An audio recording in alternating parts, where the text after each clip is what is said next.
से आया हूँ मैं दवाई लेके कहीं पे।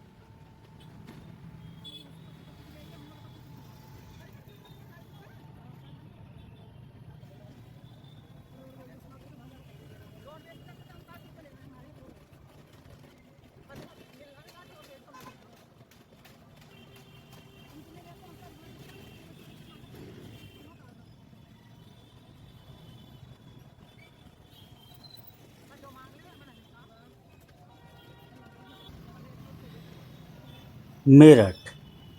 स्वागत है आपका इस प्राचीन शहर मेरठ में।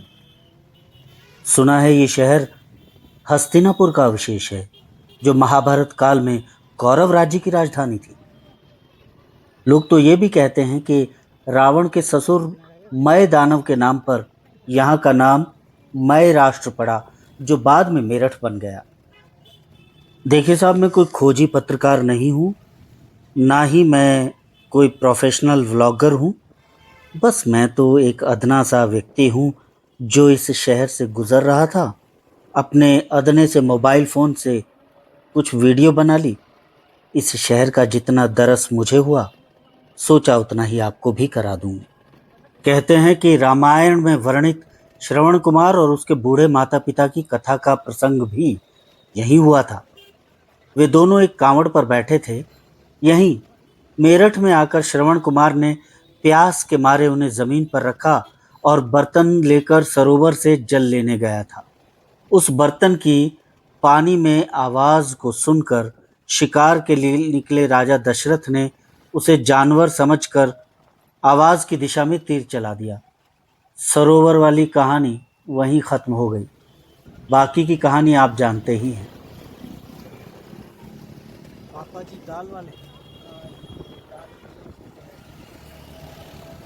ढाबा है मतलब। इनकी दाल लोग बाग ले जाते हैं, दाल अकेली। अच्छा, घर में रोटी के साथ खा लेते हैं।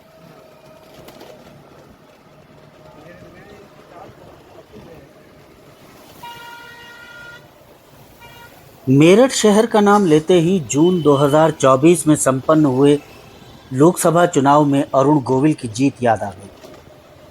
फकत इस बात पर कि उन्होंने 30 साल पहले सुपरहिट सीरियल रामायण में राम की भूमिका निभाई थी। मेरठ की जनता ने उन्हें झोला भर भर वोट दिए और पहुंचाए दिए रे लोकसभा में।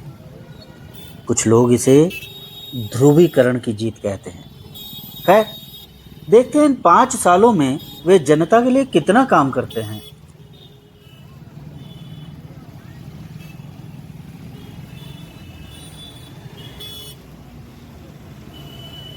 चलो भैया, चलो चलो, चल भी लो भैया।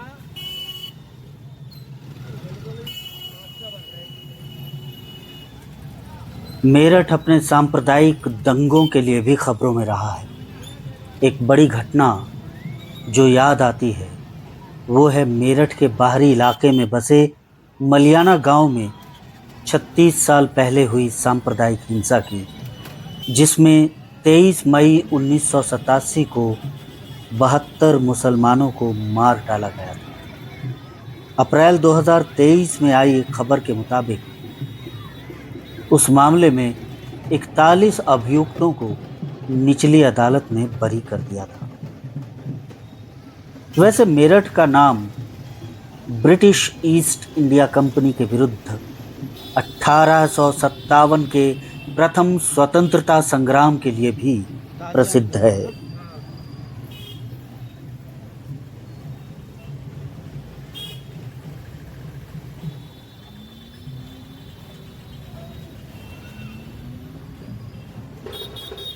वैसे हाल के वर्षों में कहते हैं कि नगर में कानून व्यवस्था की स्थिति काफ़ी सुधरी है। कहते हैं इसमें मीडिया का बहुत बड़ा हाथ है। अपनी ताकत अगर मीडिया समझ जाए, लोकल मीडिया, तो बहुत सी परेशानियां तो वैसे ही ख़त्म हो जाएंगी। मेरठ अपने नौचंदी मेले के लिए भी बहुत प्रसिद्ध है। हालांकि मुझे वहाँ कभी जाने का सौभाग्य मिला नहीं, लेकिन कहा जाता है कि यहाँ का ऐतिहासिक नौचंदी मेला हिंदू मुस्लिम एकता का प्रतीक है।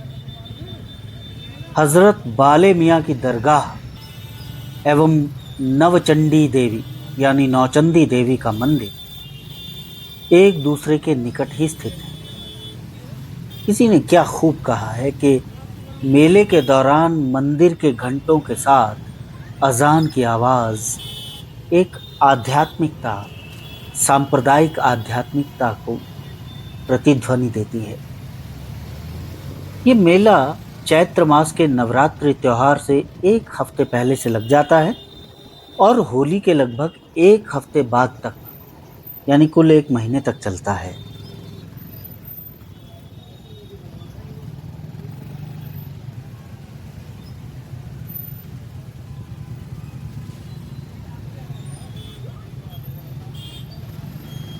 इससे पहले तो मैं जानता था कि खेलों का सामान के लिए जालंधर देश में बहुत प्रसिद्ध है, लेकिन मुझे अभी कुछ दिन पहले ही पता चला है कि मेरठ भी अपने खेलों के सामान के लिए बहुत प्रसिद्ध है। और यहाँ का बल्ला, क्रिकेट वाला बल्ला, कहते हैं कि विश्व भर में प्रयोग होता है। कमाल की बात है। मैं अगली बार मेरठ ज़रूर आऊँगा और नौचंदी का मेला देखने की भी कोशिश करूँगा और यहाँ से कुछ खेलों का सामान भी लेने की कोशिश रहेगी। वैसे अब से लगभग 2 बरस पहले मैं एक दिन यूं ही निज़ामुद्दीन से एक ट्रेन में बैठकर मेरठ आ चुका हूँ और मेरठ में वो सर्दियों के दिन थे तो यहाँ से गज्जक इत्यादि खरीद कर ले जा चुका हूँ। बहुत आनंद आया था दोस्तों उस गज्जक को खाने में।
ये छोटे छोटे शहर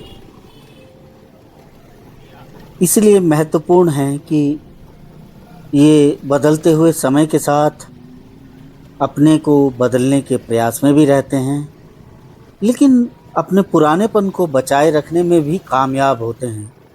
अपनी परंपराओं को, उन पुरानी इमारतों को, घरों को बनाने के पुराने ढंग को और आपसी मेलजोल और व्यवहार को ये लोग जीते हैं, बनाए रखते हैं।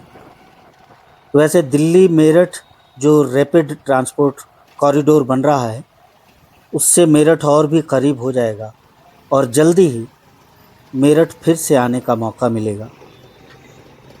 यही कामना करता हूँ।